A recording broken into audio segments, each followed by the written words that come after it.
Welcome to my channel.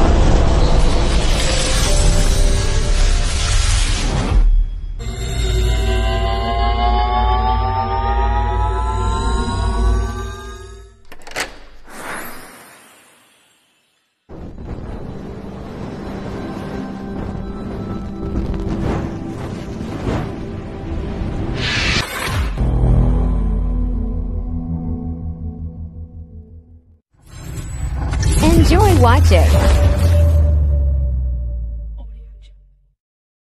Smart and Globe sa CAT Hotel ko.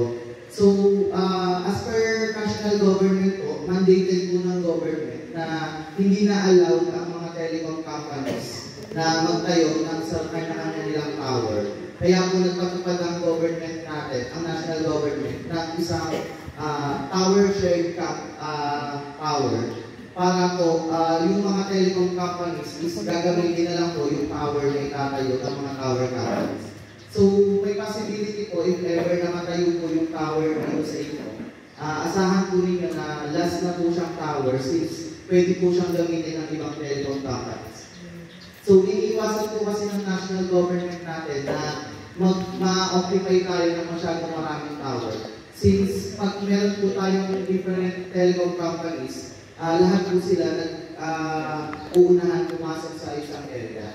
So, imbis po na magtayo tayo ng tatlong tower para sa kanya-kanyang telecom companies, nagkaroon po ng isang tower company na siyang magpapacilitate sa tower na pwedeng pagsampahan ng mga antena ng telecom companies. So, regarding naman po sa pagpili namin ng location, ito pong pagpili namin ng location, wala po itong hindi po ito napag-usapan or wala po kami kakilala dito sa area. So, sa pagpili po namin ng location, yung client po kasi namin, nag-pinpoint siya ng isang location sa area na kailangan ng tower. Ibig sabihin po, may dead spot sa area. So, walang service na dumadating, walang signal. Then, doon po sa binili sa aming location, naghanap po kami ng mga property owner na available yung property. Nagkataon lang po na kay kagawad po, bumagsak yung aming location. Then, yung property naman po niya is available, then na-approve din po naman ng client namin. Kaya po kay kagawad po yung nakuha natin tawad. Pero hindi po namin kakilala sa kagawad personally. Wala po kami contact dito sa kahit sino po dito. So, nagkaroon lang po kami ng tinatawag sa site natin, kaya po nakuha namin yung property ng kagawad. Then regarding naman po sa tower, ang tower naman po natin is kompleto po siya sa mga permits. So hindi po mapuproceed ang construction ng tower hanggang hindi po namin nakakomply. Lahat po ng hinihingi sa amin ng ating local government.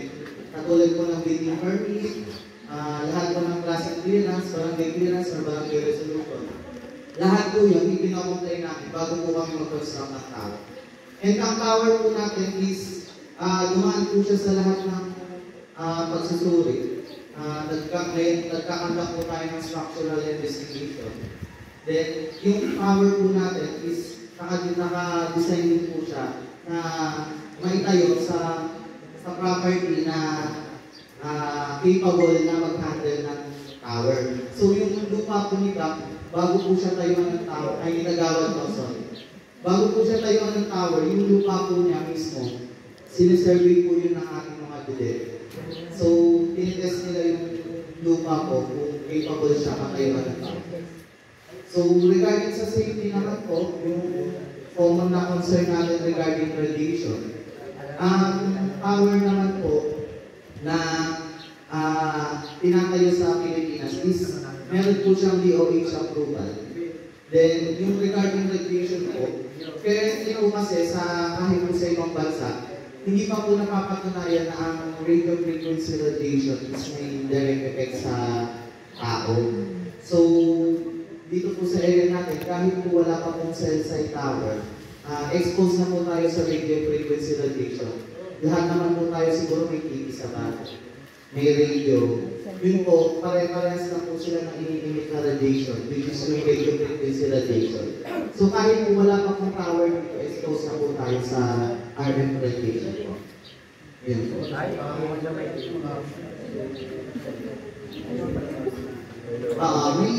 magpe-present din po kami na video from DOH para po tingnan po. Bali, ang